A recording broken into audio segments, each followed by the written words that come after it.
Ya, teman-teman, jadi hari ini kita akan bicara mengenai bisnis model pivot. Nah, ini kebanyakan kalau kita ngomong pivot itu biasanya hubungannya sama digital bisnis. Nah, ini mungkin teman-teman ada yang pernah dengar, ada yang belum pernah dengar. Jadi kita mulai aja ini, bakal lumayan asik ini. Ini satu topik yang sebenarnya saya cukup suka karena menurut saya menarik banget ya perubahan tentang sebuah bisnis. Perkenalan dulu buat teman-teman mungkin yang belum tahu saya. Jadi saat ini saya adalah rektor di Institut Teknologi dan Bisnis Asia Malang.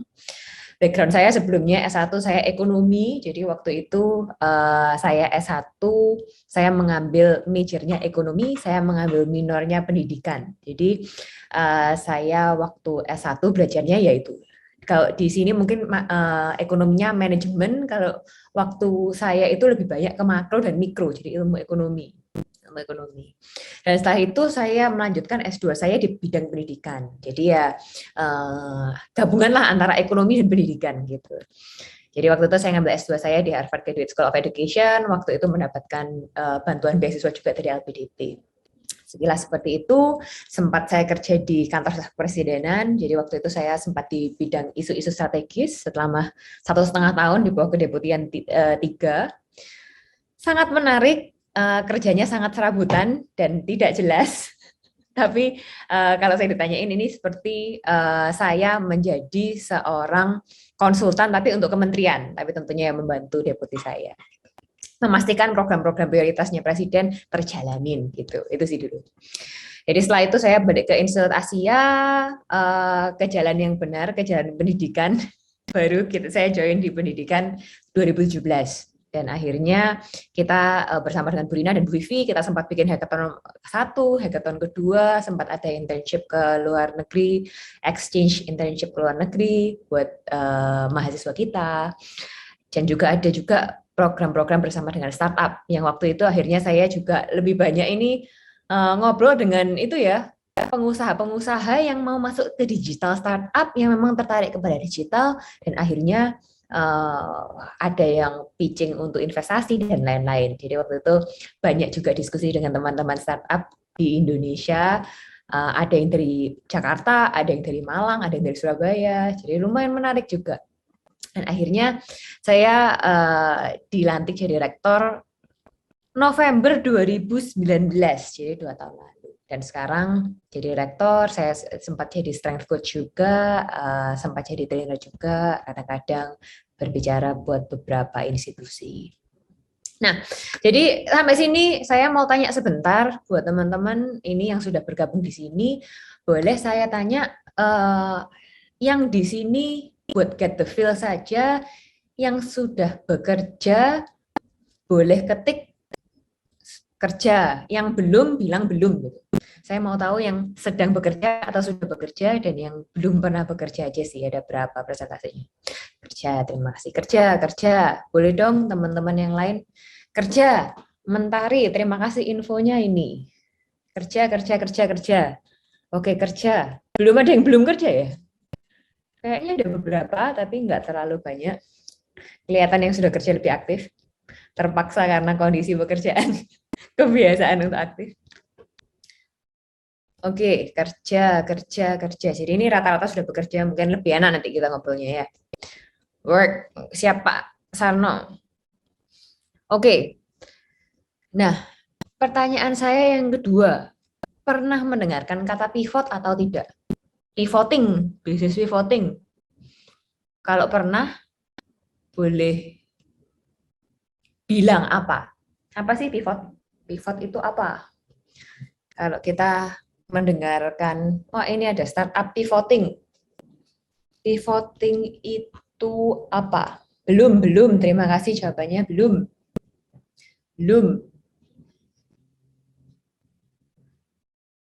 Belum.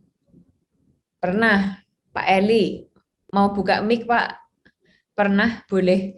Nggak ada salah benar, nggak apa-apa maksudnya. Ada beberapa yang ini baru keluar juga ya, bahasa pivot ini baru awal-awal gini. Kayaknya tahun 2014-15 itu lagi rame-ramenya startup-startup, baru sekarang mungkin bahasa-bahasanya dipakai gitu. Pernah di Excel fasilitas untuk merekap data. Oh, ini fasilitas. Oke, never mind, maaf. Tiba-tiba saya itu pivot di Excel. Itu saya juga pernah belajar tapi lupa sampai sekarang. Belajar dan tidak pernah ingat bagaimana caranya nge-pivot karena nggak pernah dipakai.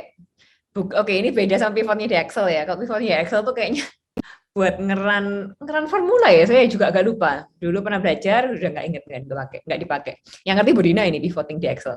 Beda kalau ini. Pivotnya ini karena kita konteksnya digital business model, tentunya ada hubungannya dengan bisnis model dan juga tentang bisnis, digital bisnis.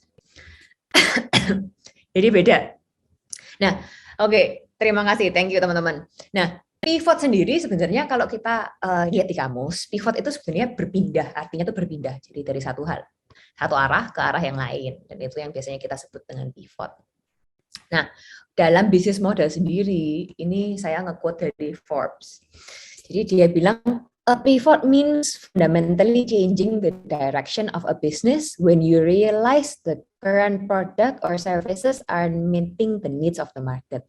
Pivot itu maksudnya mengganti secara fundamental direction atau arah dari bisnis waktu teman-teman itu merasa apabila produk atau jasa yang dijual, yang diberikan kepada customer, itu tidak cocok dengan apa yang diinginkan oleh market, diinginkan oleh user. Dan di situ dia bilang gini, the main goal of a pivot is to help a company improve revenue or survive in the market. Goal paling utama untuk pivot adalah agar sebuah perusahaan itu meningkatkan revenue, meningkatkan omset, atau survive in the market, atau ya survive in the market gitu ya, jadi bertahan. But the way you pivot your business can make all the difference. Tapi bagaimana Anda berpivot atau berpindah haluan secara bisnis itu akan membuat perbedaannya gitu. Apakah akan sukses atau tidak.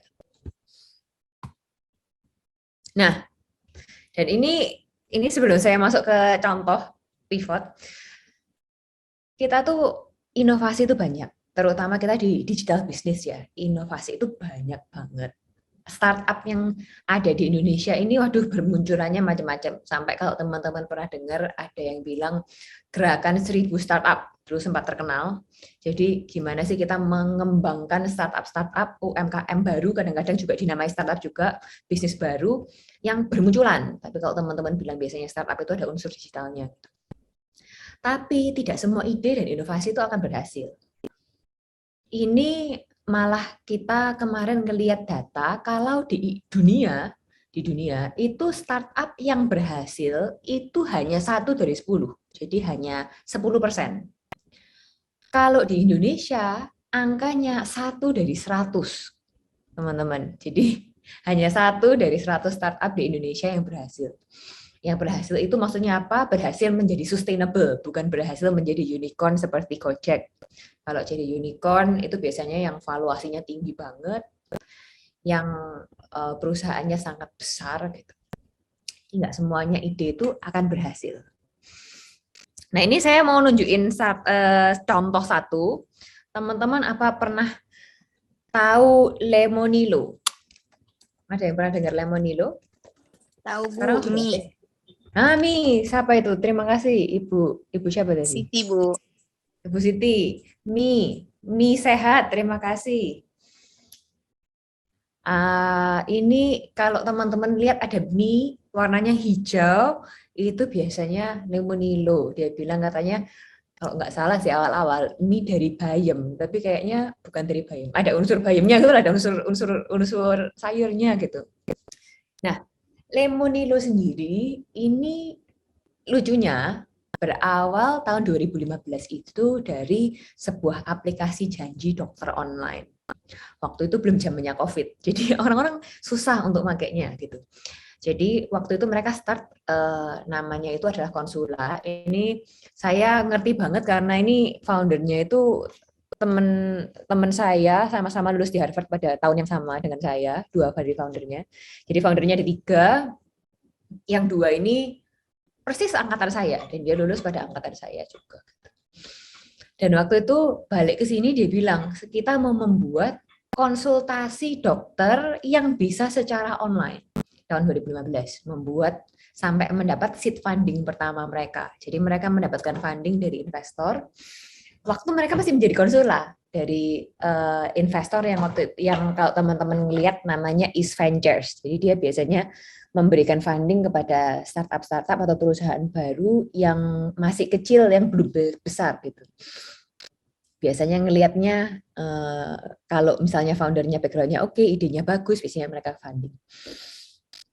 Awalnya seperti itu tahun 2015, tapi akhirnya terbentrok oleh perkumpulan dokter-dokter waktu itu, dan akhirnya susah sekali untuk kerjasama dengan rumah sakit, ikatan dokter, yang akhirnya mereka pusing mau ngapain, sampai pada suatu saat mereka berpindah menjadi Lemonilo. Jadi kalau teman-teman ngelihat mungkin masih ada ini di internet.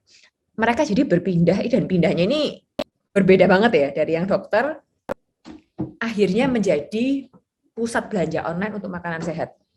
Jadi awalnya dia adalah marketplace untuk healthy food, healthy seasoning, healthy, kadang ada cateringnya juga Lemonilo.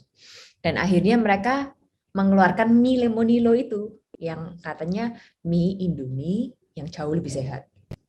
Jadi ini salah satu bentuk pivoting, perubahan karena ada sebuah kebutuhan gitu. Kebutuhan untuk apakah itu jadi terbentuk dengan ikatan dokter atau nggak bisa jalan secara general. Kadang-kadang banyak yang tidak bisa kita expect pada saat kita itu menjalani sebuah bisnis. Nah, ini kalau Bapak Ibu bekerja lebih mengerti lagi pasti.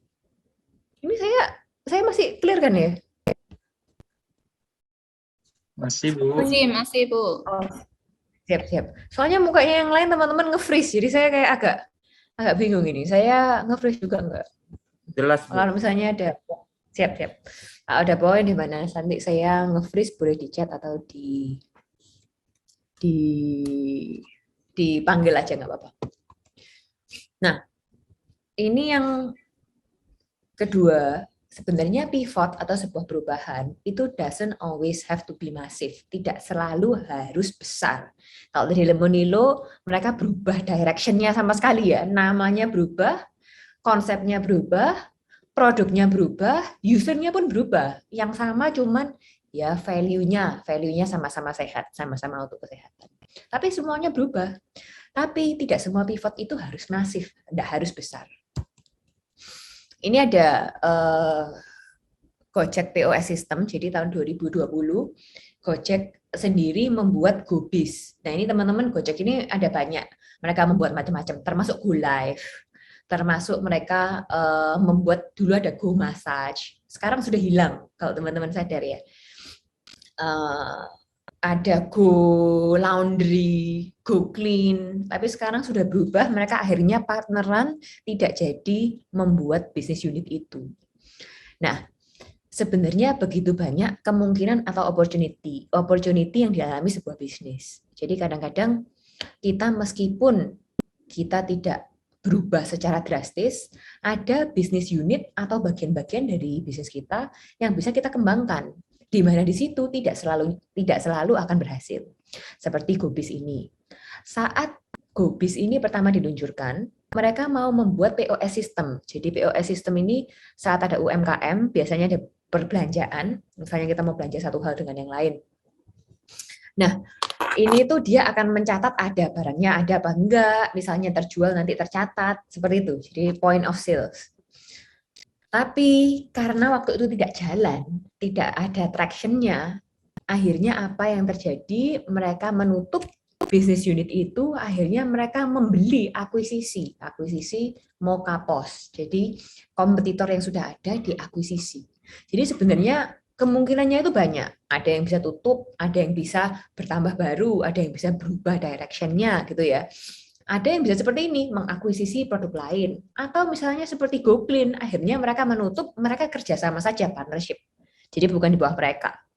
Nah ini banyak hal yang sebenarnya itu bisa terjadi dalam situasi ini. Karena kalau kita ngomong digital business, itu semuanya itu sangat cepat, teknologinya itu tinggi, untuk kita mau memasarkan butuh uang yang banyak, burning money-nya tinggi sekali. Kalau ini dulu awal-awal teman-teman tahu pertama kali kita ada Gojek, promo semua, OVO. Waktu OVO itu parah banget.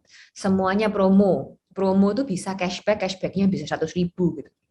Nah ini burning money-nya, jadi membakar uangnya agar orang-orang ini memakai itu sangat tinggi. Jadi akhirnya cepat sekali untuk hal-hal itu berubah. Dan itu kadang-kadang kompetitor nggak selalu menjadi kompetitor. Kadang-kadang kompetitor pun bisa diambil, diakuisisi. Kadang-kadang kompetitor bisa jadi partner gitu. Nah, ini banyak hal yang bisa kita lihat dalam sebuah bisnis digital itu opportunity-nya itu sebenarnya banyak banget. Nggak selalu kita, kalau kita ini perusahaan satu, sana perusahaan lain, akan selalu menjadi kompetitor. Kadang-kadang bisa menemukan sinergi di tengahnya. Ini yang sebenarnya cukup menarik juga.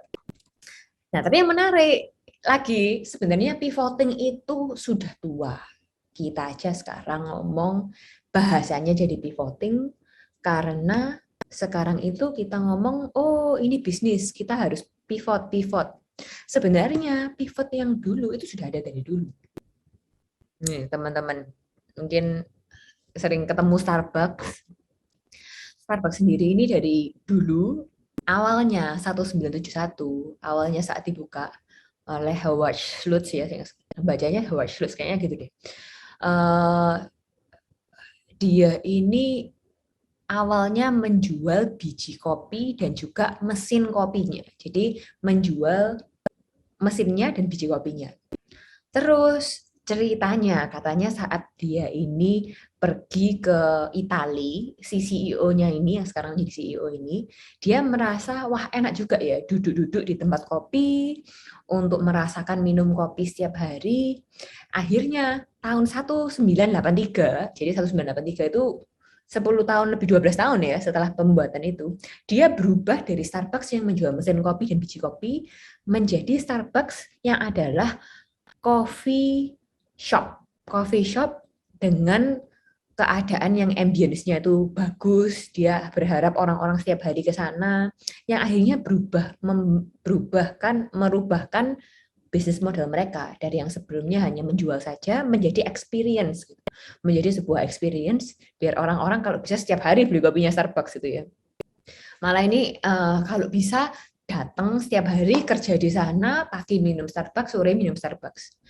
Dan akhirnya perubahan itu menjadikan Starbucks itu ngehits besar-besaran di Amerika dan juga di luar Amerika. Sampai sekarang di mana-mana ada Starbucks Reserve. Di setiap mall atau di setiap perempatan ada Starbucks. Kalau teman-teman lihat, rata-rata Starbucks selalu milih lokasi yang bagus di perempatan karena mereka mau meningkatkan orang-orang yang jalan ke sana untuk beli kopi. Dan ini yaitu perubahan bisnis modelnya itu terjadi di tengah jalan. Jadi kalau misalnya kita nih ngomong mengenai pivoting atau perubahan bisnis model itu sebenarnya offline maupun online bisa terjadi. Tapi karena sekarang online itu kita semuanya jauh lebih cepat, teknologi jauh lebih hebat, dan perubahannya sekarang ada machine learning, ada artificial intelligence, akhirnya jadi gampang sekali untuk berubah untuk apakah meningkatkan revenue ataupun yang lain. Nah, ini saya suka banget pakai quote ini.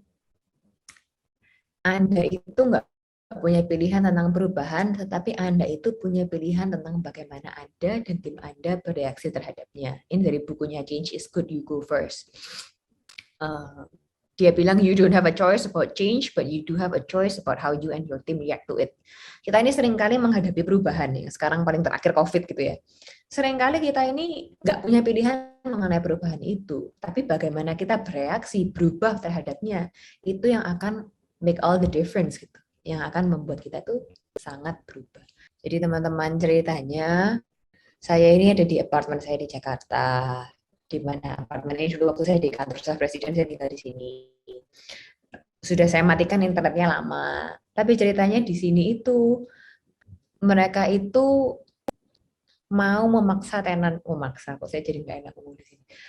Mau tenannya itu memakai internet provider yang dimiliki oleh gedung ini. Jadi ada scramblernya. Internet saya jadi kalau pakai Telkomsel tuh mati nyala gitu teman-teman. Jadi kalau pakai provider lain pokoknya jelek, kecuali pakai WiFi sini. Udah kelihatan Bu Rina? Oke, sudah kelihatan, Bu. Terima kasih. Terus gini kita ada exercise sedikit. Jadi ini teman-teman, gimana kita tuh bereaksi terhadap perubahan itu akan make all the difference gitu. Nah ini ada exercise, individual exercise, 15-20 menitan lah kira-kira. Ini teman-teman yang ada di sini individu aja secara individu, nanti kita debrief barengan. Ini adalah 3 perusahaan, dua online dan 1 offline. Ya tentunya teman-teman tahu, mestinya tahu lah ya, ini Twitter, Nintendo, Instagram. Ini di Indonesia ini yang paling terkenal, mungkin kita ini banyak orang-orang yang memakai sosial media gitu ya. Jadi ini teman-teman pasti saya rasa tahu. Coba untuk mencari, pilih di sini ya. Ini teman-teman ada Bapak. Ini saya coba baginya gimana ya. Mungkin gini saja. Yang nama depannya A sampai D itu yang pertama Twitter. Yang E sampai N bisa di Nintendo, dan sisanya yang nama depannya S sampai terakhir itu bisa Instagram. Pilih aja salah satu sih sebenarnya biar tiga-tiga kita bisa di brief. Nah di sini ada 3 contoh yang perusahaan 2 online, 2 yang bisnisnya secara digital dan 1 yang offline Nintendo yang sebenarnya sudah melakukan perubahan, mungkin kita tidak sadar. Tapi ini perubahannya besar banget dan sukses banget. Ini salah satu, mungkin 3 contoh yang perubahannya itu dirasa sangat successful, akhirnya membuat bisnisnya yang sebelumnya itu kurang laris, kurang terkenal, akhirnya jadi sangat terkenal. Nge-boom banget, ya tentunya teman-teman juga tahu nama-nama di sini.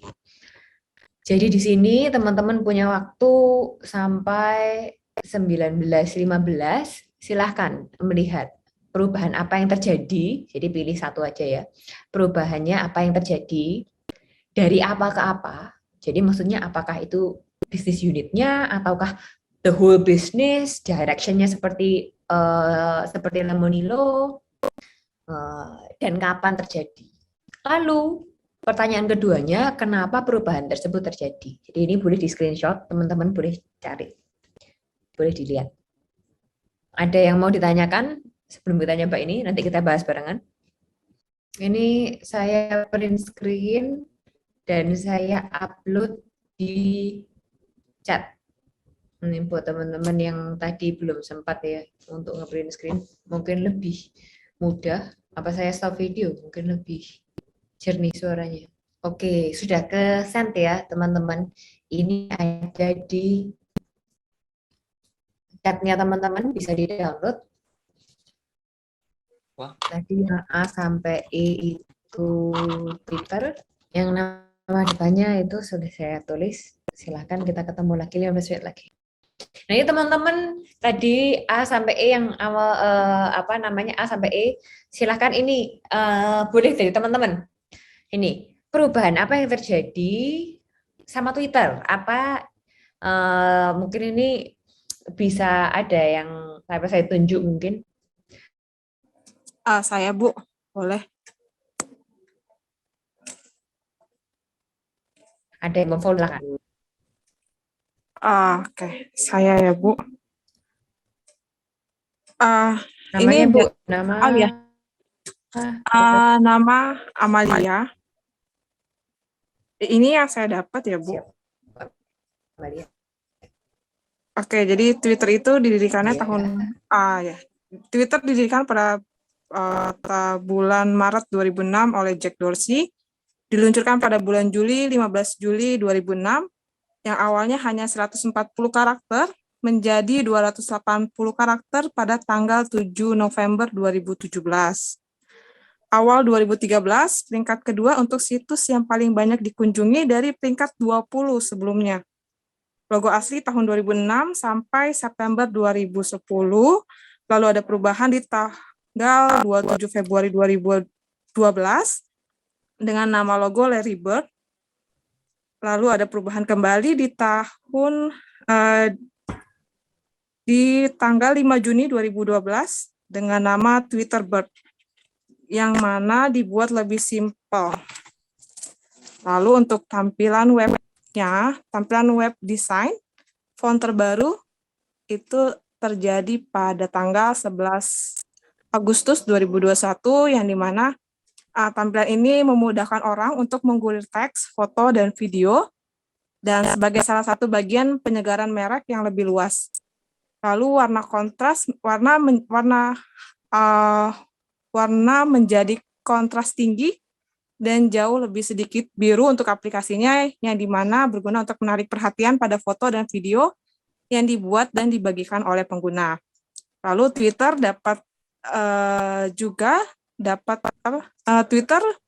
jadi ada Twitter berbayar, yang dimana untuk Twitter berbayar ini untuk para penggunanya dapat mengubah warna aplikasi dan mengubah warna ikon aplikasi, tapi hanya untuk iOS yang ada di Kanada dan Australia. Seperti itu, Ibu Risa, kalau dari saya. Oke, terima kasih.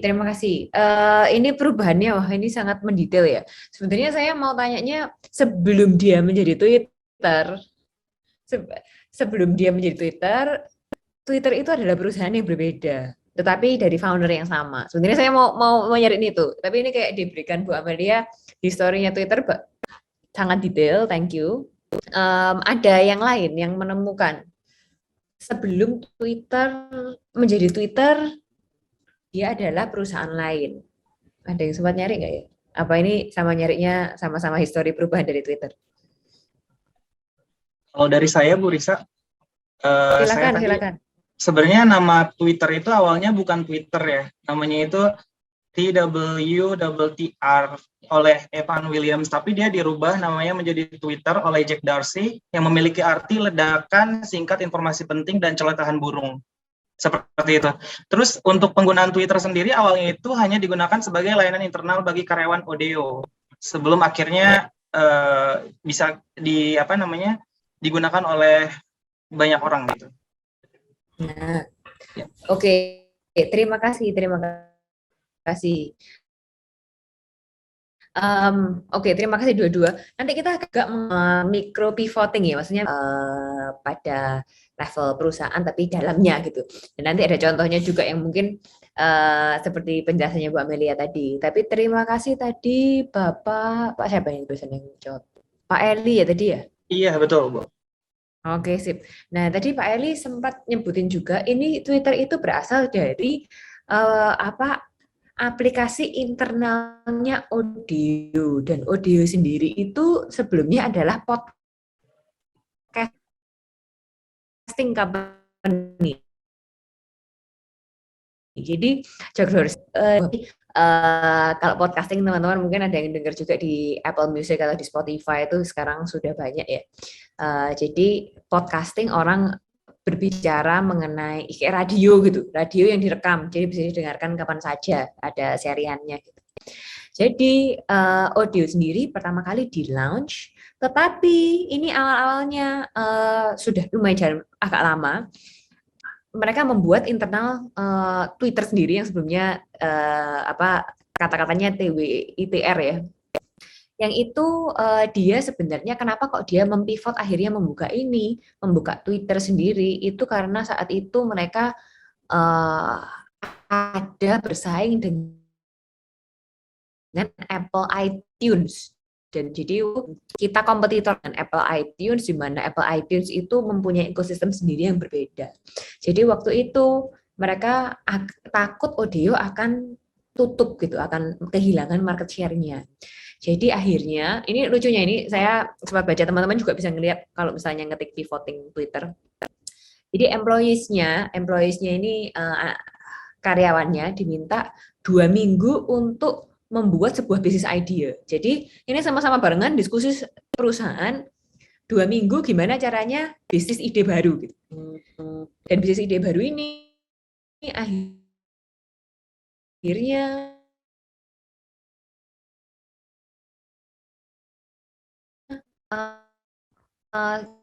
dia brainstorming sama jadi akhirnya Twitter ini dikeluarkan dari yaitu terjadi karena ada perubahan yang dirasa oleh perusahaan ini agak menakutkan. Di sini bisa tutup.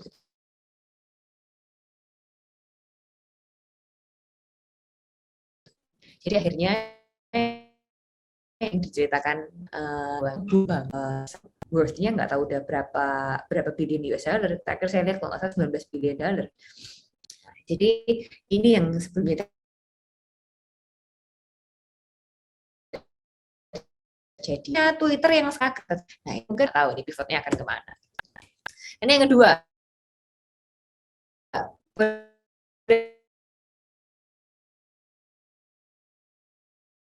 teman-teman yang dari Nintendo nih, ini lebih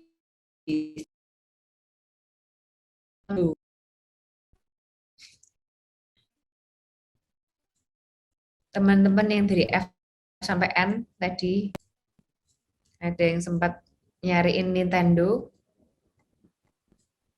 boleh sharing nggak? Mungkin saya, Bu Risa, Silahkan. selamat malam. Selamat Eh, malam. Tapi saya off cam nggak apa-apa ya? Nggak apa-apa, off cam Iya. juga nggak apa-apa. Asal suaranya jelas. Oke. Kalau dari yang saya cari, ini mungkin ini kurang detail juga. Mungkin rasanya kurang detail. Jadi di tahun 1889 itu Nintendo itu pertama kali sebagai perusahaan pembuat kartu buatan tangan ya, kalau nggak salah. Jadi kartu buatan tangan namanya itu Hanafuda. Terus setelah itu dengan namanya ya, terus habis itu Nintendo juga mencoba bisnis lain di bidang hotel sama perusahaan taksi. Terus pada tahun, suara saya jelas ya? Jelas aman. Clear. Oke. Terus pada tahun 1977 itu Nintendo mulai melahirkan produk game konsol ya, ini konsol elektronik. Jadi itu kenapa ada perubahan. Jadi yang awalnya yang awalnya perusahaan kartu tangan berubah menjadi game konsol itu karena waktu ketika setelah Olimpiade Tokyo 1964 itu penjualan permainan kartu itu menurun drastis. Terus perusahaan-perusahaan lain itu juga mulai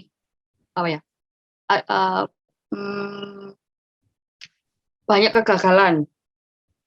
Jadi dia mulai mencoba untuk kerjasama dengan Mitsubishi untuk membuat perusahaan video itu sih di tahun 1977 itu. Mungkin itu sih. Terima kasih. Kita tepuk tangan nih, detail banget.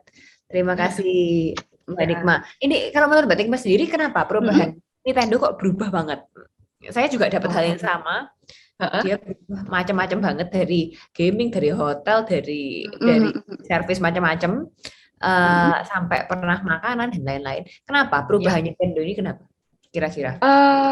Mungkin selain kalau saya baca sekilas, perusahaan Nintendo ini cukup ambis ya. Jadi kayak dia tuh mencoba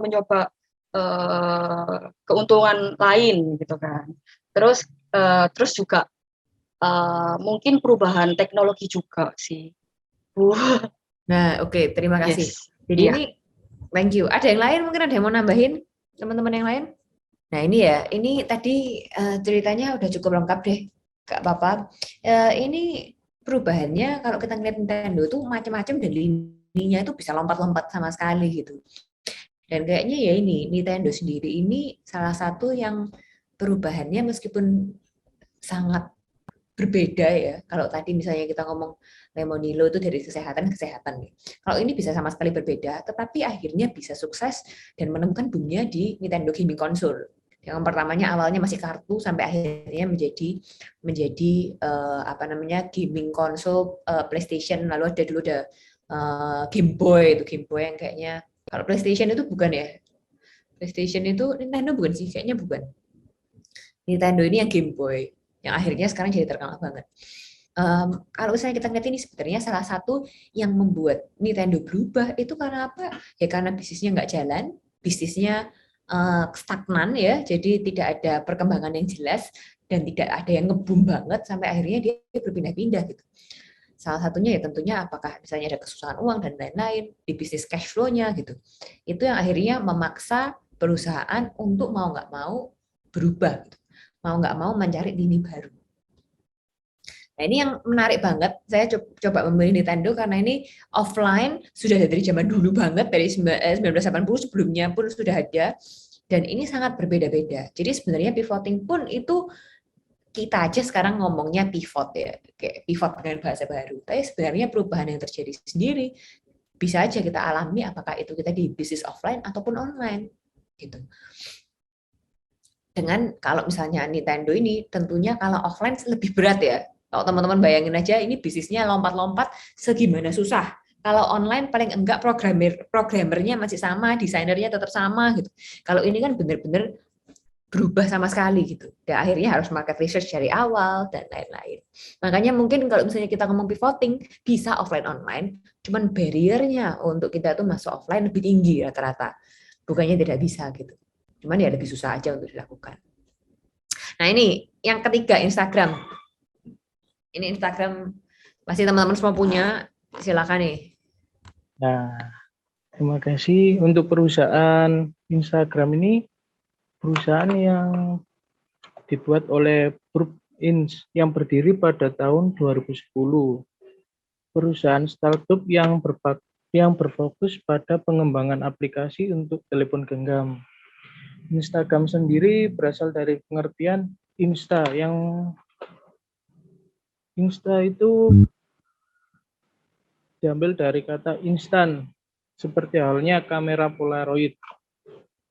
Sedangkan dari kata gramnya berasal dari kata telegram yang cara kerjanya untuk mengirimkan informasi kepada orang lain secara cepat. Nah, untuk kegunaan Instagram di masa ini, Instagram dikenal untuk mempublikasikan produk mereka, contohnya saja seperti Starbucks, Red Bull, ataupun Levi's. Banyak produk-produk tersebut yang sudah menggunakan media sosial untuk memperkenalkan produk-produknya terbaru kepada masyarakat dan tanpa mengeluarkan biaya sepersen pun. Nah, itu dari saya kurang lebihnya. Terima kasih. Boleh. Terima kasih. Oke, baik. Terima kasih. Ini ada yang mau menambahkan? Tadi saya lihat Pak Martinus open mic ya, Pak ya. Boleh dong, silakan. Mungkin Pak Martinus lalu Bu Yola. Oke Bu, saya cuma menambahkan sedikit ya apa yang diutarakan barusan Pak, saya lupa karena suaranya putus-putus di sini Bu. Oh, nggak apa-apa Pak. Ya udah nggak apa, ditambahkan, diulangin juga boleh. Iya, cuma saya menambahkan tadi yang sudah diucapkan dengan Bapak barusan tadi itu, bahwa Instagram adalah jejaring sosial yang lahir di sebuah perusahaan bernama Urban Inc. yang berdiri pada 6 Oktober 2010. Itu dia didirikan oleh 2 orang, Systrom dan Mike, juga saat ini juga menjadi CEO dari IG ya, dari Instagram sendiri. Terus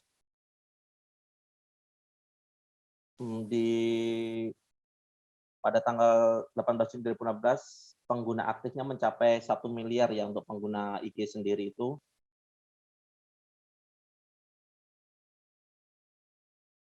Dan akhirnya pada 6 Oktober 2010 Instagram dirilis melalui App Store untuk perangkat berbasis iOS.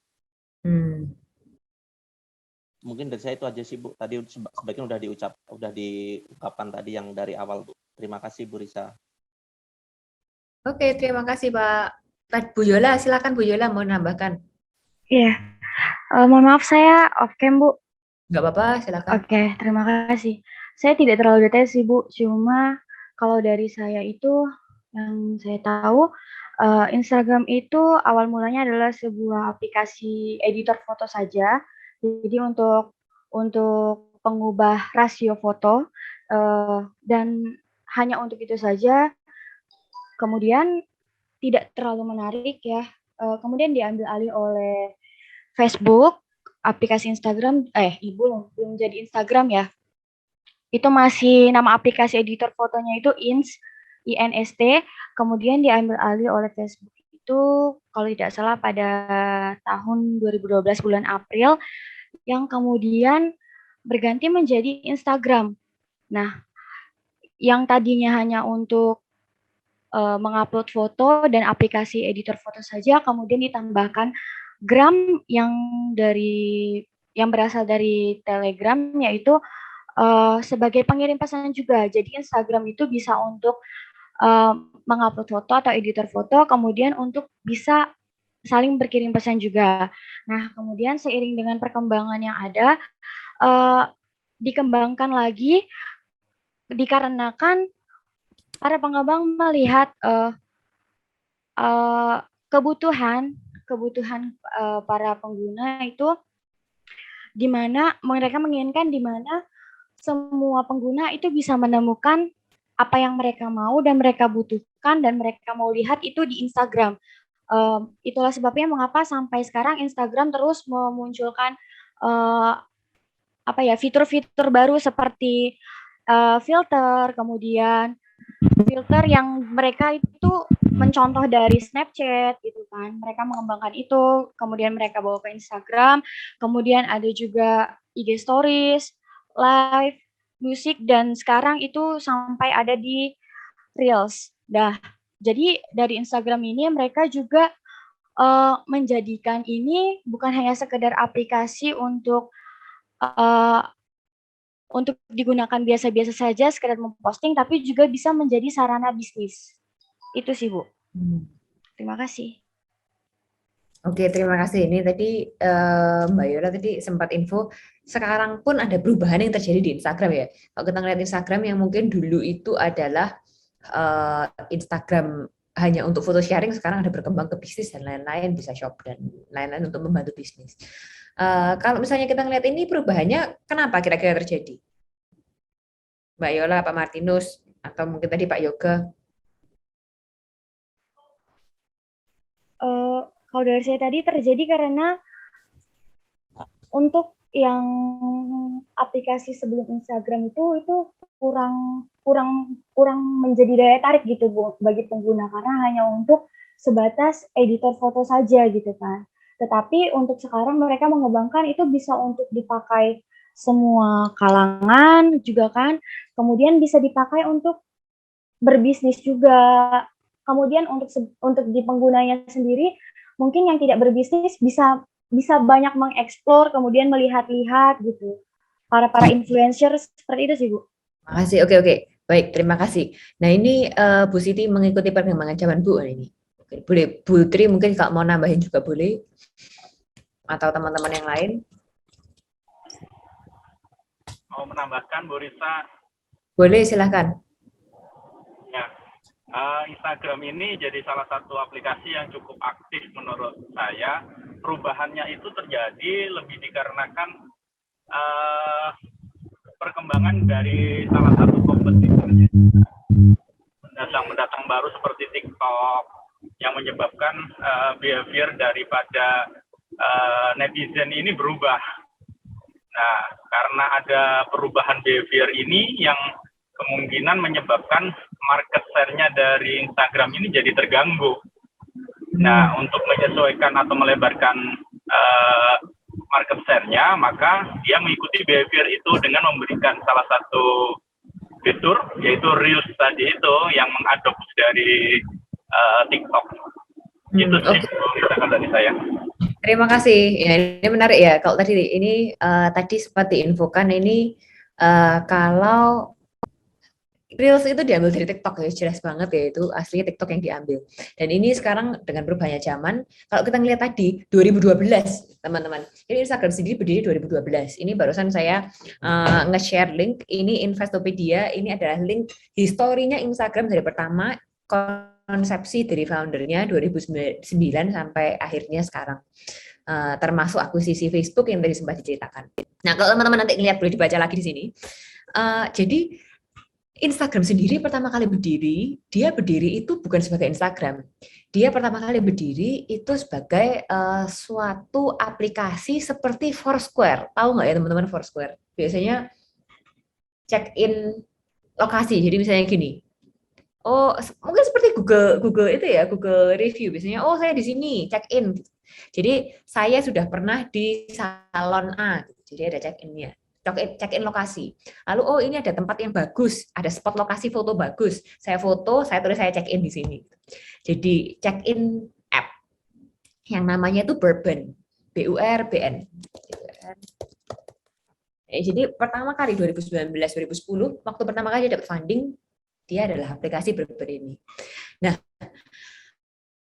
lucunya dia ini ngelihat kalau orang-orang itu menggunakan yang paling banyak itu foto-fotonya. Jadi melihat mengupload foto, lalu tempat-tempat yang lain seperti mau catch up di mana, ketemu di mana, login di mana, itu tidak terlalu nge-hype gitu ya. Nah, dan di sana akhirnya mereka men-strip down setelah 2 tahun ya. Jadi ngurangin semua hal-hal yang tidak perlu, tidak penting dari Instagram. Akhirnya dia memfokuskan ke satu hal saja, yaitu apa? Itu adalah foto sharing. Jadi kalau teman-teman ingat awal-awal sebelum ada TikTok, Instagram berawal dari foto sharing. Foto saja di-sharekan dengan captionnya boleh apa aja gitu ya. Tapi yang apa yang diutamakan itu foto sharing. Dia benar-benar mengurangi dari yang sebelumnya ada check-in, ada banyak-banyak fitur, dikurangi jadi satu yang jelas, yang memang adalah value-nya jelas. Saya mau nunjukin, saya tuh ngelihat view apa, foto apa. Gitu. Dan di sini 2002. Jadi kalau misalnya kita lihat 2009 pertama kali insepsi sampai sekarang itu berubahnya banyak gitu ya. Dan kalau kita berubahnya banyak dari yang pertama Bourbon, lalu 2012 jadi Instagram, lalu berubah sekarang pun fiturnya nambah banyak. Dari yang awalnya benar-benar foto, lalu ada shop-nya, jadi shop untuk UMKM. Sekarang kalau teman-teman lihat ada di shop. Lalu ada Reels yang ngikuti TikTok seperti tadi sharingnya teman-teman. Dan ini yang semuanya akhirnya kalau kita lihat ini adalah pivoting juga gitu. Dari pertama pivoting besar sampai yang bawah setelah menjadi Instagram dan ngebum banget masih terjadi perubahan fitur, perubahan direksi tujuan dari bisnis ini apa. Yang sebelumnya cuma sharing app, kalau sekarang ada UMKM kan lebih dari itu ya. Berarti saya memberikan value kepada UMKM baru, memberikan value lebih kepada customer saya yang mungkin bukan hanya mau sharing foto, tapi mau mengembangkan bisnis. Makanya sekarang kita ada Instagram Ads, ada Facebook Ads. Setelah ini diakuisisi oleh Facebook. Jadi berkembang ke arah yang berbeda, yang mungkin bukan dilihat atau distrukturkan dari awal, tapi sambil berjalannya waktu menemukan value baru yang ditambahkan di Instagram. Ya sebenarnya menarik banget ini Instagram karena perubahannya banyak dan sangat jelas karena dia sempat diberikan funding oleh venture capital gede. Jadi cerita-ceritanya teman-teman kalau ngelihat itu rata-rata jelas gitu. Kayak mau lihat lagi bisa dibaca itu linknya. Ini 3 hal ini. Nah, pertanyaannya kalau misalnya teman-teman lihat pivot ini boleh sharing beberapa hal yang teman-teman ngelihat dari 3 contoh ini, apa yang teman-teman pelajarin? Mengenai pivot, boleh mengenai perusahaan yang ada juga boleh. Apa kira-kira teman-teman? Ini apapun, kalau ini nggak ada yang benar, nggak ada yang salah. Apa? What can you learn dari pivoting perusahaan ini? Gimana teman-teman? Ada yang mau open mic atau mau chat tulis? Dari saya Bu Risa, dari Eli. Tulis. Silakan Pak Eli. Oke. Yang bisa saya pelajari dari pivoting ini ya Bu, bahwasanya dari ketiga perusahaan ini tadi yang ditugaskan untuk kita, bahwasanya teknologi itu terus berkembang ya. Teknologi itu terus berkembang dan satu perusahaan itu tentunya bisa menyesuaikan, maksudnya perusahaan yang sudah berdiri itu bisa menyesuaikan dengan kebutuhan pasar yang tentunya bakal terus berubah sesuai dengan berkembangnya teknologi seperti itu. Perusahaan, terima kasih Pak Eli Ya, terima kasih Bu. Perusahaan sedang mengikuti teknologi. Ada yang lain, teman-teman? Ada Bu Risa dari saya, Anton. Bukan. Pak Anton. Ya, kalau saya menyorotinya perusahaan di luar I3 ini nggak apa-apa kan Bu ya? Boleh loh kalau teman-teman ngomong sambil makan, nggak apa-apa. Di Asal luar menyimak. perusahaan ini nggak apa-apa ya Bu ya? Apa nih Pak Anton? Ini ada, saya sambil membaca nih. Menurut saya adanya social networking yang sangat baik keperluan bisnis dan lain-lain. Ketika contoh ini hampir sama tujuan. Pak Anton mungkin Pak, boleh Pak? Ya, Bu Risa. Berarti ini kan apa namanya terkait pivot tadi itu, kalau saya melihat itu yang saya pernah tahu itu adalah perubahan yang dikarenakan kondisi lingkungan. Contoh pas waktu pandemi kemarin ini ya. Pandemi kemarin ini, saya melihat ada salah satu teman itu yang awalnya dia garment bisnis modelnya tiba-tiba berubah banget jadi jualan frozen. Jadi pivot.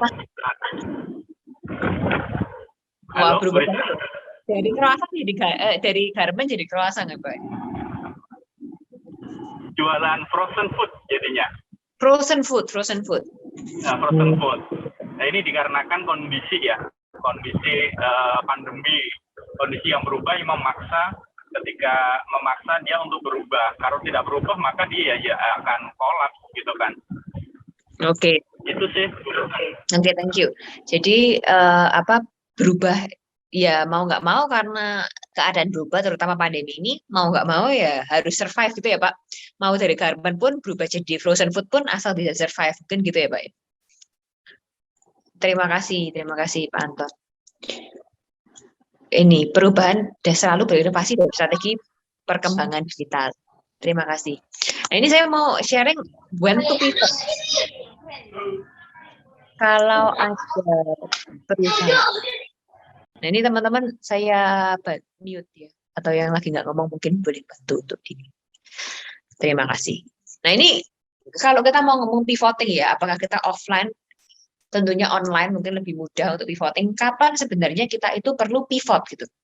Nah, ini teman-teman sempat tadi bilang ada yang selalu harus berinovasi, berstrategi, perkembangan digital, ada yang mau nggak mau tadi seperti cerita ke frozen food, ya ada keadaan pandemi mau nggak mau untuk survive kita harus berubah. Sebenarnya when to pivot. Kalau kita ngomong tentang pivot, yang pertama sebenarnya apabila perusahaan itu stagnan gitu. Seringkali di bisnis digital terutamanya saat mau berkembang itu mau nggak mau mengeluarkan pendanaan yang tinggi karena mereka mau akuisisi market berarti mengambil market share yang ada. Sebelumnya penggunanya 100, mereka mau berkembang penggunanya menjadi 1 juta seperti tadi Instagram ataupun Twitter dan yang lainnya. Jadi apabila perusahaan itu stagnan meskipun ada effort yang dikeluarkan itu tinggi, sudah 110% lebih dan juga pendanaannya sudah keluar tetapi marketnya stagnan, itu menjadi salah satu indikator untuk bisnis berubah arah. Nggak harus mereka mau surviving akhirnya mati, nggak harus. Kadang-kadang stagnan pun atau berhenti di satu titik pun itu menjadi sebuah indikator ya, apakah kita perlu atau tidak berubah bentuk. Terutama kalau teman-teman menggelontorkan uang dana untuk marketing yang tinggi. Lalu yang kedua, kadang-kadang apabila terlalu banyak kompetisi gitu, jadi akhirnya jadi red ocean kalau teman-teman tahu. Jadi kita ini bukanlah satu dari 4 pemain besar, tetapi ada 500 orang yang mengerjakan hal yang sama dengan kita ya. Membuat mau nggak mau kompetisi kita itu mengurangi harga atau mungkin marketnya jadi kecil, akhirnya survive-nya susah gitu ya. Dan ini kadang-kadang dialami, misalnya terlalu banyak kompetisi. Nah, mau nggak mau apabila hal ini terjadi, berpikir apakah perlu atau tidak untuk pivot gitu. Apa mungkin teman-teman di bisnisnya teman-teman pun kadang-kadang mungkin bisa mengalami hal seperti ini. Nggak harus pivotnya berubah total, tetapi apakah ada sebuah bisnis unit yang bisa di-enhance atau ditingkatkan atau dirubah. Misalnya sebelumnya makanan. Sebelumnya itu makanan catering jadi frozen food gitu. karena keadaan pandemi. Itu sangat bisa. Kalau misalnya kompetisi sekarang kafe, kopi semuanya buka kopi. Apa yang bisa kita ubah agar kita itu lebih baik daripada yang lain? Orang lain mau memilih kita bukan yang lain. Ketiga, ada satu fitur saja yang akhirnya mempunyai sebuah hype atau dipakai oleh user. Mungkin nggak hanya dipakai satu doang, tapi yang kelihatan banget yang dipakainya sangat populer itu hanya satu fitur. Jadi ini orang-orang bilang kalau di startup bilang traction-nya berapa gitu. Traction berarti ada berapa orang yang menggunakan fitur tersebut, menggunakan produk teman-teman. Atau mungkin di pekerjaannya teman-teman secara offline pun itu barang-barang mana yang dibeli paling banyak gitu. Kalau teman-teman jual department store, ternyata orang-orang semuanya membeli sepatu doang. Ya mendingan jadi toko sepatu, bukan gitu. Sebenarnya secara gampang kayak gitu. Kalau daripada teman-teman harus membeli baju apa, kalau jelas-jelas yang diinginkan oleh customer adalah sepatu, ya kita jualan sepatu saja gitu. Ya itu salah satu sign of pivoting, dan ini sebenarnya yang dipakai oleh Instagram tadi. Sebelumnya dia ada foto, ada check-in, ada macam-macam, dihilangkan karena ngelihat yang paling berpotensi itu si foto tadi gitu. Nah ini, jadi akhirnya kalau misalnya teman-teman melihat jadi suatu yang menarik gitu, hanya satu fitur yang bisa dipakai. Gitu.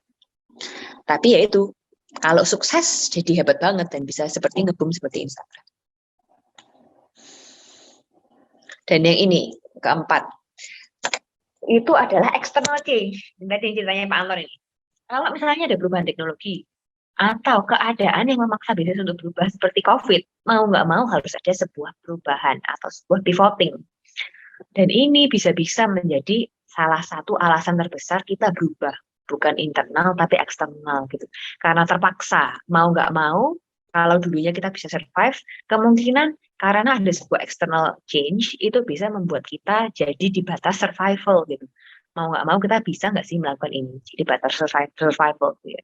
Jadi terpaksa untuk berubah, yaitu yang tadi you cannot do anything about change gitu. Nah di sini ada sebuah external change. Ini kelima dan terakhir ini, internal change. Kadang-kadang nggak harus eksternal gitu ya. Bisa-bisa ada yang berubah dari value perusahaannya teman-teman, menemukan sebuah value baru yang dirasa itu sangatlah hebat, sangatlah bagus, menarik, dan mempunyai sebuah potensi tinggi. Akhirnya ada sebuah perubahan yang dilakukan bersama. Nah ini biasanya lebih banyak untuk perusahaan yang lebih mature, yang agak tinggi, yang mungkin sudah beberapa lama berjalan, belajar dari sebelumnya apa saja yang diinginkan, kesalahan yang sebelumnya, perbaikan perlahan-lahan, akhirnya ada sebuah internal change yang terjadi. Di sini kadang-kadang pivotnya nggak harus besar-besaran, internal dalam gitu. Jadi bisa pivoting bisnis prosesnya, kadang-kadang pivoting mungkin partnernya gitu, yang akhirnya membuat value baru kepada pelanggan. Dan kalau kita ngomong ini pivoting di digital business, apa sih biar kita sukses itu? Ini tiga ways gitu ya, bukan ways, tiga kunci gitu. Kalau misalnya kita memang mau pivot, itu satu, itu fokus on what you have. Kalau kamu punya sesuatu, misalnya sudah di-develop aplikasinya, apa sih yang menarik? Dan kita fokus dengan apa yang sudah dipunyai. Dan kalau bisa, do it as soon as possible. Jadi kalau memang sudah tahu, wah ini ternyata sudah harus melakukan sebuah pivoting karena mau nggak mau kita terpaksa harus berubah arah. Seperti misalnya tadi konsulat. Mau nggak mau harus berubah karena tidak bisa melewati ikatan dokter. Kalau bisa ya secepatnya gitu. Nah, teman-teman punya apa? What do you have? Gitu. Mungkin value-nya yang menarik, mungkin melihat opportunity yang besar. Lalu yang kedua itu cut your losses. Make sure your pivot presents opportunity for growth. Kalau teman-teman punya hal-hal yang kira-kira di bisnisnya itu mengeluarkan cost, atau mungkin nanti ngelihat, ini bisa ngelihat juga ya bisnis model digital. Ini ngeluarin uang aja tetapi tidak menghasilkan uang, akhirnya sulam tambah. Nah ini cut your losses. Kemudian teman-teman bisa mengurangi mengurangi cost yang teman-teman itu keluarkan. Fokus sama apa yang berpotensi untuk growth. Nah ini kalau teman-teman sebelum-sebelumnya di kelas ini membahas digital bisnis, salah satu yang dilihat juga oleh digital business itu seberapa scalable sih, bisa grow-nya seberapa. Dan biasanya kenapa kok investor itu mau masuk sana, masuk ke investasi di startup, itu karena potensi untuk growth-nya sangat tinggi. Di mana mereka mau menggelontorkan uang banyak, karena merasa ke depannya kalau nge-boom seperti Tokopedia, seperti Gojek, bisa mengembalikan investasi yang mereka punya. Apakah itu dari menjual saham mereka, atau mungkin dari profit. Tapi kalau jelas-jelas teman-teman melihat di sini, meskipun yang unicorn, yang besar-besar perusahaannya, itu mereka masih rugi, belum hijau. Gitu. Susah banget untuk kita ngomong digital bisnis yang fokusnya adalah market share untuk dari hijau. Biasanya mereka pasti menggelontorkan uang. Kecuali kalau misalnya ada beberapa startup yang bentuknya itu memang dari pertama adalah untuk punya healthy cash flow. Nah, itu akan berbeda. Tapi tentunya growth-nya akan agak lebih pelan daripada yang fokusnya adalah market share. Dan yang ketiga ini adalah follow the money. Listen to your customer. Sebenarnya follow the money itu ya dengarkanlah customer Anda itu maunya apa. Ikuti apa yang lagi nge-hype. Meskipun kita jelas ya, ini tentunya kita harus jelas dengan value kita sendiri. Dengan perusahaan digital bisnisnya value-nya apa itu jelas. Tapi listen to the feedback yang orang-orang itu berikan gitu. Umpan baliknya apa sih? Gimana bisa memperbaiki keadaan ini gitu. Bisa memperbaiki bisnis ini agar lebih maju. Mungkin ada pertanyaan? Boleh di chat. Ini sambil saya menjelaskan ini. Balik kita ke Lemonilo. Sebenarnya Lemonilo pun itu sekarang saya melakukan sebuah pivoting. Kalau teman-teman ngelihat ya, jadi kadang-kadang kalau saya ngelihat startup gini menarik karena mereka biasanya track record-nya kelihatan masuk di Tech in Asia gitu. Jadi kelihatan perubahannya. Lemonilo sendiri kan teman-teman terkenalnya mie hijau. Awalnya itu adalah pusat belanja online untuk makanan sehat. Jadi mereka menjual barang-barang beras merah buatan apa itu namanya Javara, produk-produk Javara. Lalu ada kerjasama dengan orang-orang yang ada di dunia health food gitu ya, makanan sehat. Sekarang kalau teman-teman melihat di websitenya Lemonilo, yang keluar adalah produksi Lemonilo sendiri. Jadi mereka membuat branding sendiri, keripiknya keripik Lemonilo, mie-nya mie Lemonilo, ini kalau teman-teman melihat di background-nya, kaldunya kaldu Lemonilo, semuanya di branding Lemonilo.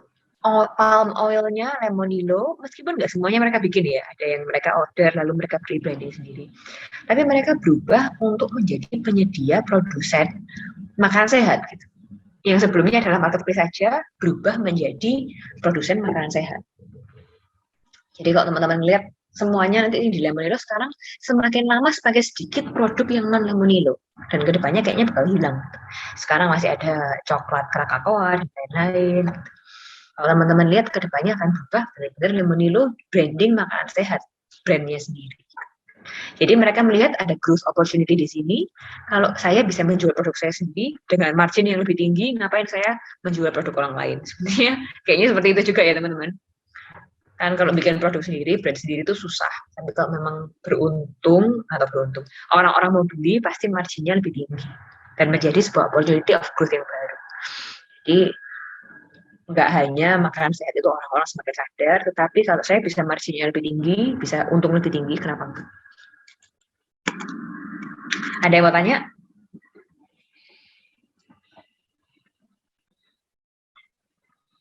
Ada yang mau tanya mungkin teman-teman sebelum saya masuk sesi terakhir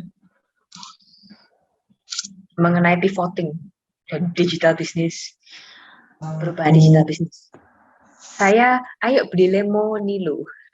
Kita nggak tahu Pak di tempatnya Pak Yosua apakah sudah ada Lemonilo. Bisa di Tokopedia sih soalnya banyak atau beli di websitenya sendiri. Mirip sama Indomie tetapi harus dimakan langsung, kalau nggak enak. Ada yang bertanya di chat, Bu Lisa, dari Pak Sukandar. Oke, terima kasih Bu Evi. Kalau perusahaan terpaksa melakukan pivoting karena suatu hal, misal kompetitor yang terlalu kuat, lalu bagaimana dengan SDM kita? Apa sanggup mengikutinya? Nah ini Pak Sukandar. Sebenarnya kita pun di pendidikan pun ya terjadi hal ini gitu. Nggak hanya di satu perusahaan digital ya. Kita pendidikan aja sekarang mulai digitalisasi, termasuk kita sekarang Zoom ini. Ini teman-teman yang bisa mengoperate Zoom, yang bisa mengupload video itu pasti tentunya berbeda dengan mungkin profesor-profesor yang dilihat dikti lebih bagus gitu ya. Jadi semua perusahaan sebenarnya mengalami hal tersebut. Dan seringkali kalau kita melihat perubahan zaman, SDM-nya nggak selalu bisa mengikuti. Mungkin ilmunya cukup, tapi untuk bagian-bagian teknologi itu kurang bisa mengikuti. Termasuk tadi seperti kita bilang Lemonilo yang sebelumnya Konsula. Sebelumnya mungkin yang diminta adalah orang-orang yang ahlinya dalam kedokteran. Nah, sekarang ngapain? Nggak perlu. Sekarang nutrisionis mungkin baru butuhnya.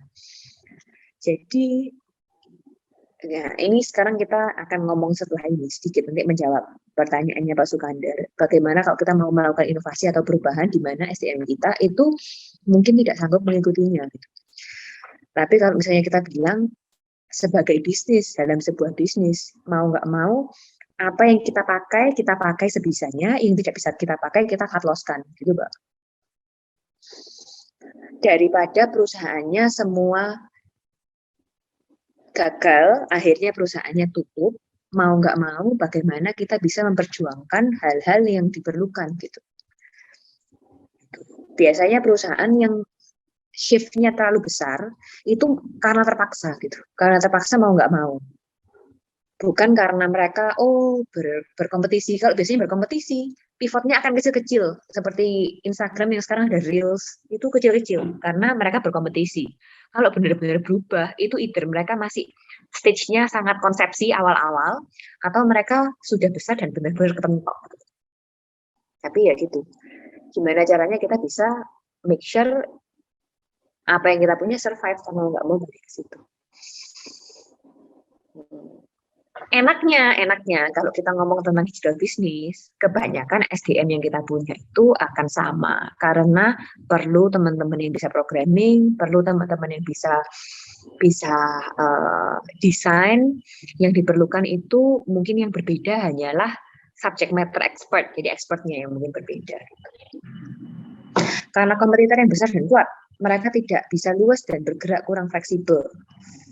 Terima kasih. Jika di Mentari Group, setiap SDM-nya akan diberikan training berkala, Bu, sehingga SDM dapat selalu mengikuti perubahan yang ada. Terima kasih, Bu Siti.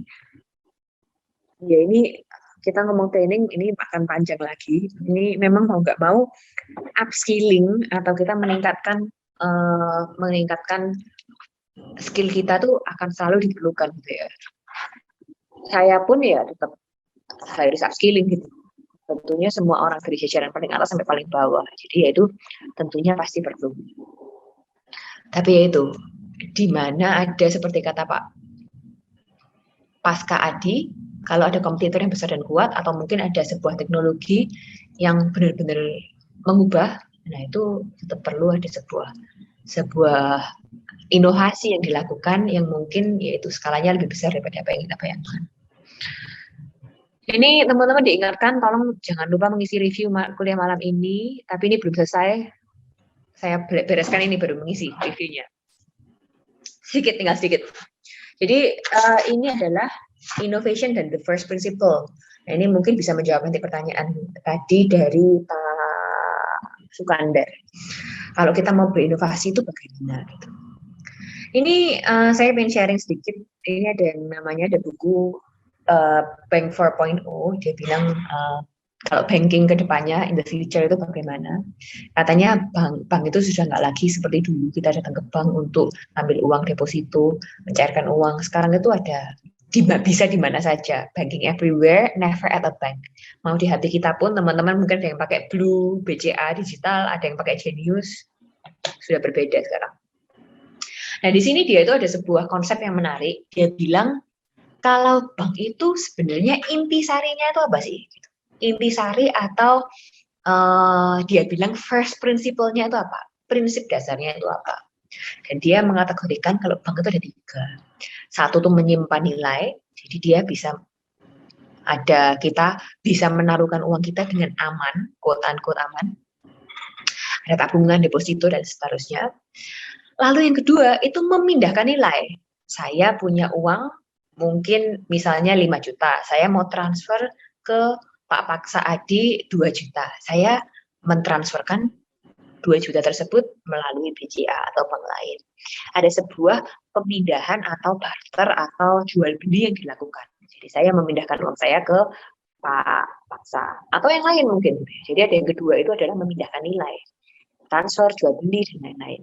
Dan yang ketiga, dia bilang kalau sebenarnya first principle atau prinsip dasarnya sebuah banking itu adalah itu untuk kredit atau peminjaman uang. Ini buat teman-teman yang mempunyai bisnis, yang mau mulai berusaha sendiri, kadang-kadang memenuhi kebutuhan keluarga. Ini ada sebuah kredit, bisa menyimpan uang, gitu ya. Dan dia bilang dari 3 ini sebenarnya kalau kita ke semua industri, ke semua bisnis yang ada, kita tuh bisa melihat intisarinya itu apa. Balik lagi, first principle-nya itu apa gitu. Jadi dia bilang ini loh bank. Kalau bank kita ngomong ya ada 3 prinsip tersebut.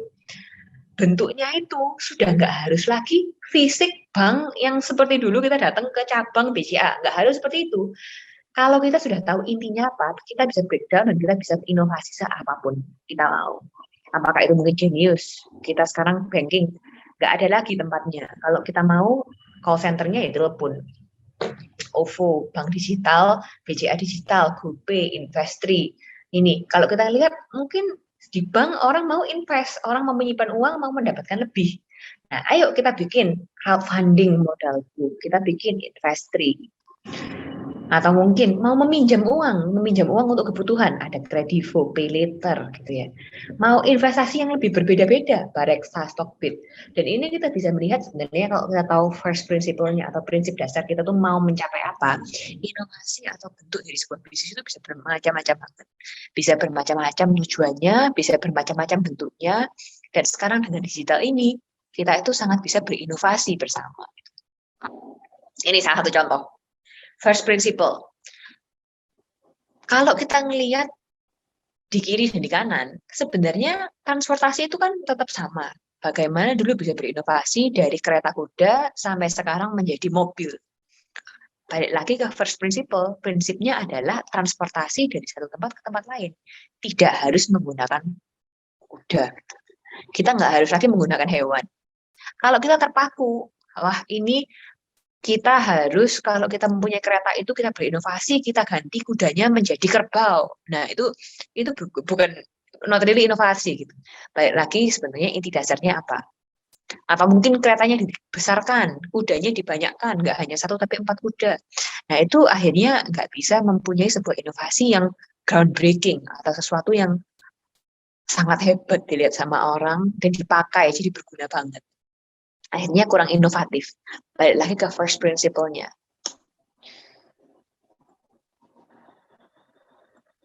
Dan ini, balik lagi ke transportasi yang sama, sebenarnya inovasi yang terjadi sekarang, dan berubah modelnya karena ada digital bisnis, itu membuka banyak peluang. Seperti, kalau kita ngelihat di sebelah kiri, dulu mobil, kita bisa mungkin berinovasi menjadi bentuk transportasi yang lain. Sekarang karena melihat kita perlu dari satu tempat ke tempat yang lain, keluarlah hal-hal lain seperti Uber, Lyft dulu pertama kali, jadi car sharing, Gojek, Grab tentunya di sini jauh lebih terkenal itu ya, Gojek dan Grab. Karena apa? Karena kita mengetahui first principle-nya adalah kita mau pindah dari poin A ke poin B. Gitu. Dan kalau misalnya kita ngomong mengenai pivoting, kita bilang mengenai digital business model, balik lagi sebenarnya first principle-nya itu apa? Di apa sih yang benar-benar penting dalam sebuah bisnis, value apa yang diberikan?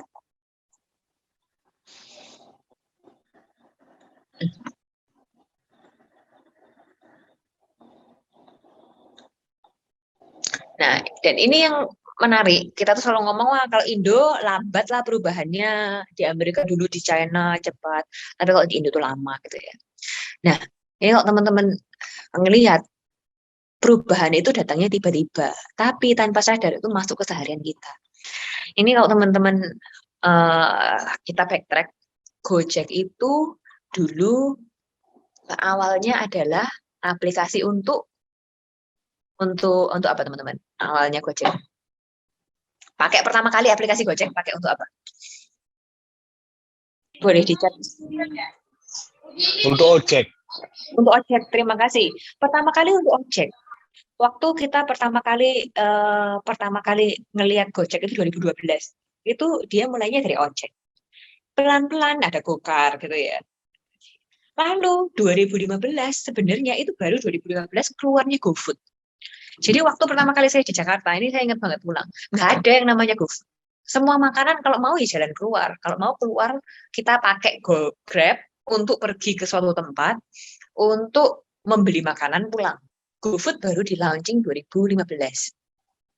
Tanpa sadar, sekarang sudah tidak terasa, bingung. Zaman tanpa GoFood bagaimana, tanpa GrabFood bagaimana. Sekarang ada Shopee Food dan lain-lain ya. Tapi tanpa kita sadari, perubahan itu tiba-tiba masuk ke keseharian kita dan mengubah cara kita melakukan suatu hal.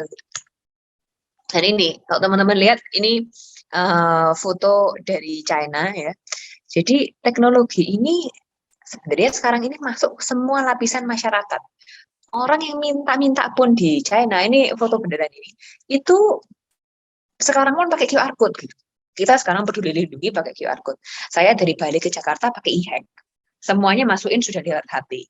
Yang kesusahan, ya memang seperti tadi, seperti komennya Pak Sukandar. Yang kesusahan orang yang lebih tua, mau masuk e-hack aja susah. Gitu. Mau masukin data aja susah.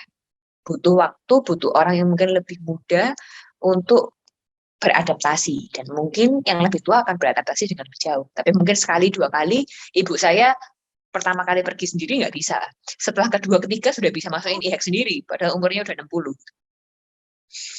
Pelan lah, tapi udah bisa. Diajarin sekali, dua kali, bisa. Akhirnya mengadopsi hal-hal yang perubahan teknologi ini.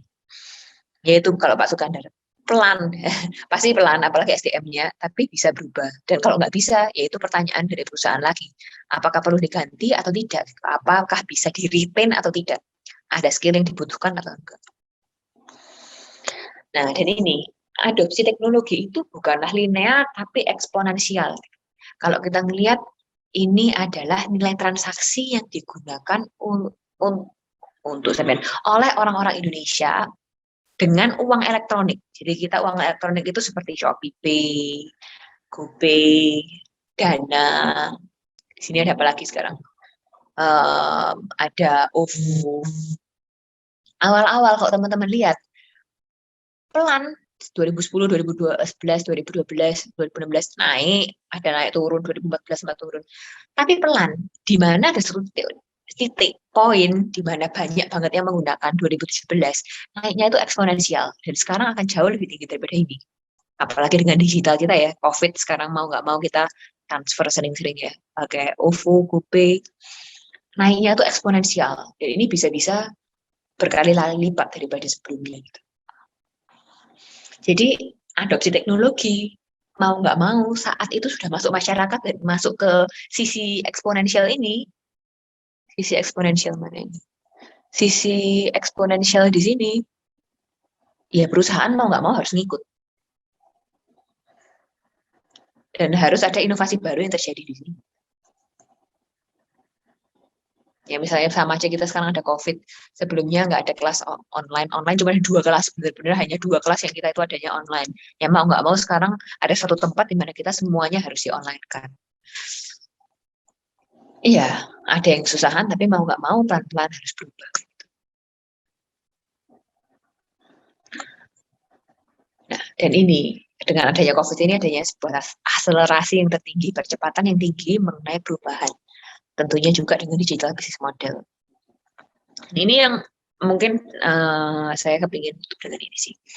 Kalau kita mau berinovasi, kita mau pivoting, kita mau berubah bentuk, sebenarnya seringkali itu tuh susah untuk dilakukan gitu. Tapi bagaimana kita bisa berinovasi dalam ketidakpastian, berubah dalam ketidakpastian, dan gimana caranya kita make it happen. Nah ini 3 poin yang menurut saya penting. Yang pertama itu sebenarnya untuk finding sinergi, menemukan sebuah sinergi. Sinergi itu kalau misalnya kita bilang, penjelasan saya yang paling mudah itu adalah ini. Kalau kita 1 tambah 1 adalah 2, kalau kita mempunyai sebuah sinergi, 1 tambah 1 lebih besar daripada 2.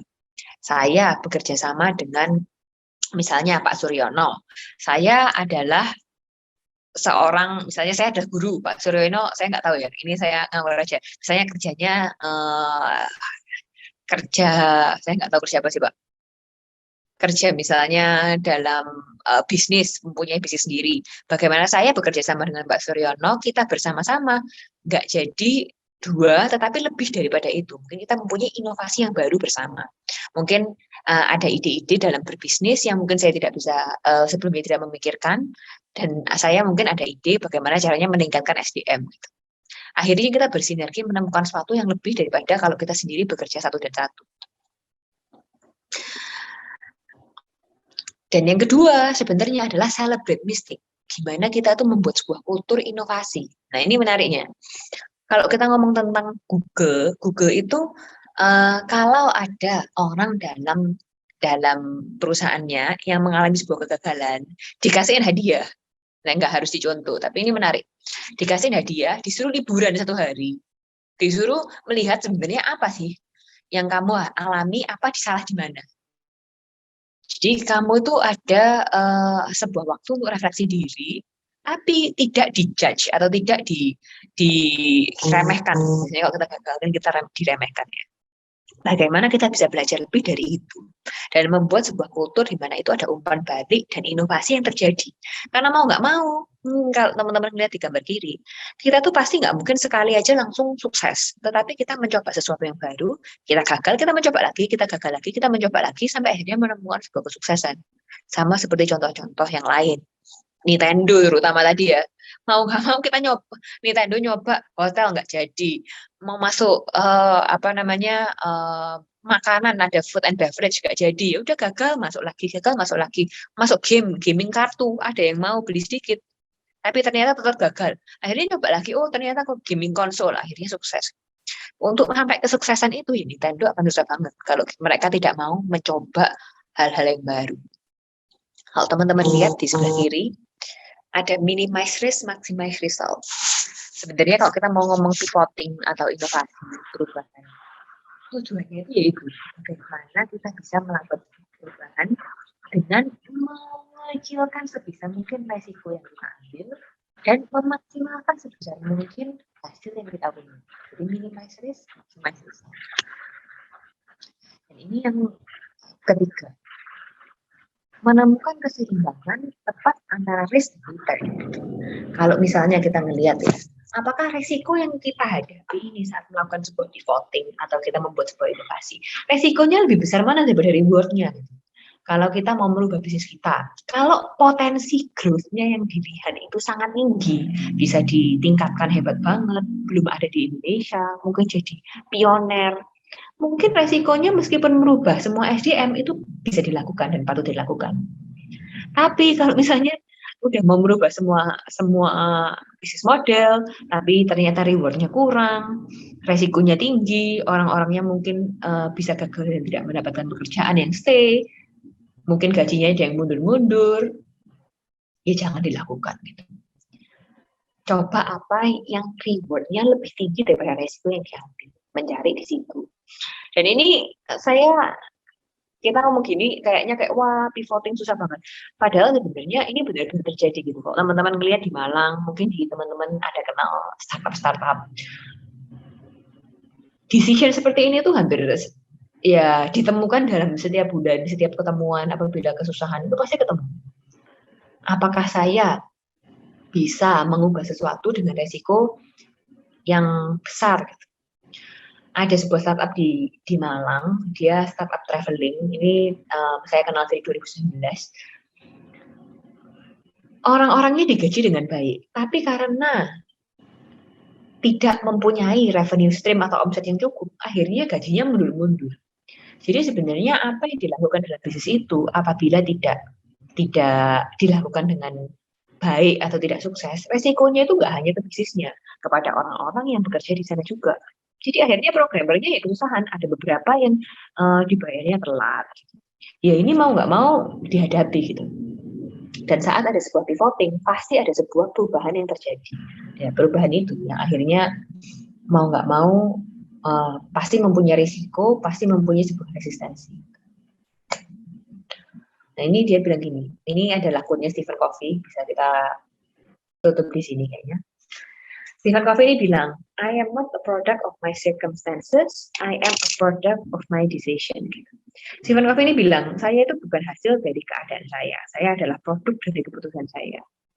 Dan ini, kalau teman-teman mau ngomong tentang pivoting, mau ngomong tentang perubahan digital business model, ataupun bisnis model yang sekarang teman-teman ada, misalnya bergabung dalam sebuah perusahaan, atau punya perusahaan sendiri, atau punya startup sendiri, mau nggak mau keputusan kita yang akhirnya harus kita jalani, harus kita upayakan dengan sangat sampai kita bisa menemukan sebuah kesuksesan.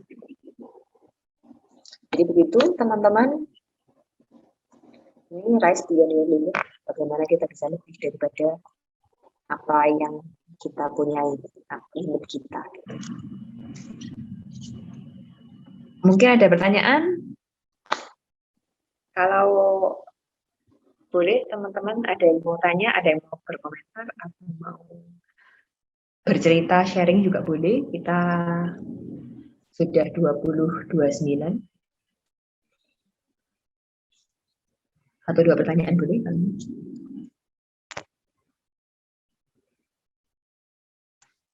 Atau mau istirahat juga bisa.